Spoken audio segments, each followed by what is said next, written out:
In this video, I'm going to show you exactly how to build a clean, efficient, and future-proof podcast setup using this little beast. And trust me, if you film alone or with a tiny team, this setup will change the way you work.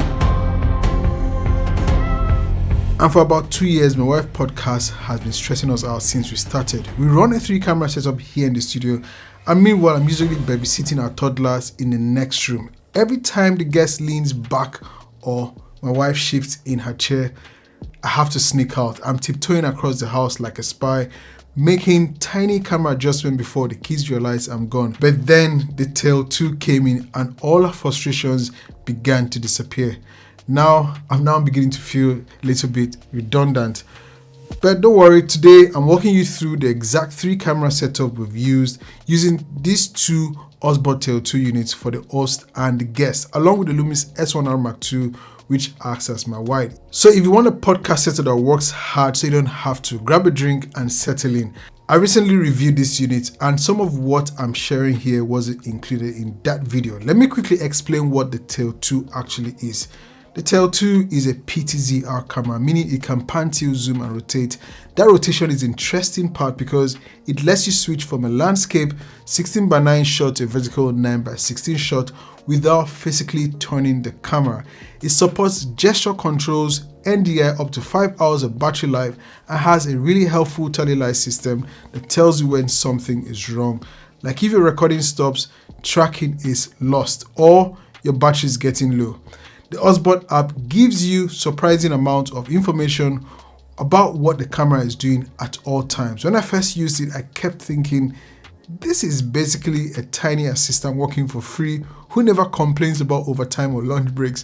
I'll tell you more about that later in the video. Let me show you how I put everything together. But before I do that, just in case you're wondering what the difference is between having something like this against a gimbal, yes, the latest generational gimbals from DJI and Filmmaker Scope 3, which is the one I own, can track subject. But the one thing they cannot do that the Tail 2 can do is zooming in and out. Yes, there's even one more thing, and that is you cannot easily rotate from horizontal to vertical without having to dismantle your video setup. So back to the 3-camera podcast setup. Welcome back to the Makeshift 91 podcast. It's your host, your filmmaker, and today we have Ugo as the guest. How are you doing today, Ugo? I'm very well, thank you. And you? Good, welcome. So in today's video, we're talking about how we set it up. For audio, we have 2 microphones on the decks and they're connected via XLR cables that feed into an audio recorder because we love to have the audio recorded separately. And then the audio recorder sends 2 different audio signals. One is from the headphone port out of the audio recorder into the Tail 2, which I'm speaking directly into.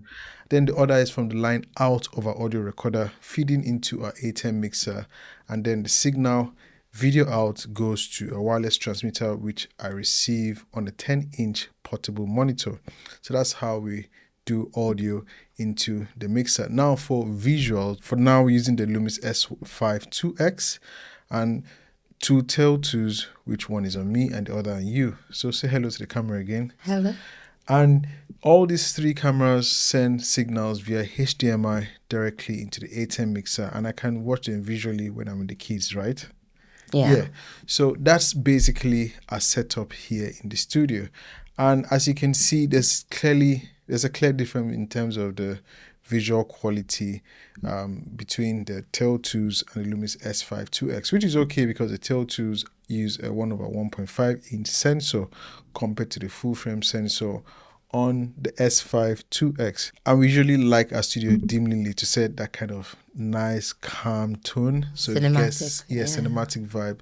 So but the Tail 2, from what I'm seeing here, I'm recording screen, the Tail 2 is doing well in terms of exposure, having that tube light behind me and the tube light behind you as well. For a setup where you don't have people manning the cameras, I think these are well enough. You can shoot in 4K, but that will take up more space.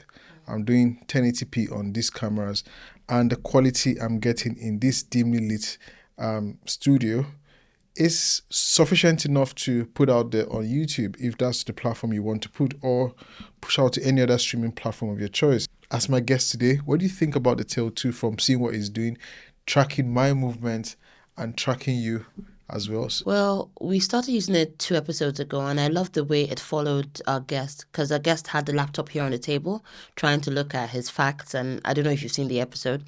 So I love the way the Tail 2 followed him all the way down to, the laptop where he was using and back, and then followed him, as he was moving his hands and everything. And that's a problem we had, I think, the first time we had someone doing that on set, having their laptop there, the camera wasn't able to move with them down and up. And so sometimes their face is like out of frame. Mm-hmm. But with the Tail 2, it was able to follow him. So that really did help just constantly keep him in focus. All right. So you have an idea of how the Tail 2 captures audio. If you have an audio recorder, if you have a wireless lav mic, it's your preferred choice what audio input device you want to use to feed the Tail 2. But we prefer to capture audio directly using the desk mics. And this is the audio in the wide camera. Nothing is connected to the wide camera at the moment. It's just the scratch audio. This is how I run the podcast while supervising the kids. My old setup only allowed me to monitor the shots. I couldn't actually control anything. There were times I didn't notice the camera had stopped recording or had run out of space until it was too late. Not everything is visible. There's one thing you need to switch off during podcast recordings. Learn from me. Turn off gesture controls. I learned this the funny way. When my wife made a hand movement mid-conversation, she held her hand up and the Tail 2 zoomed out. I had the zoom gesture control turned on. The camera facing her stopped recording.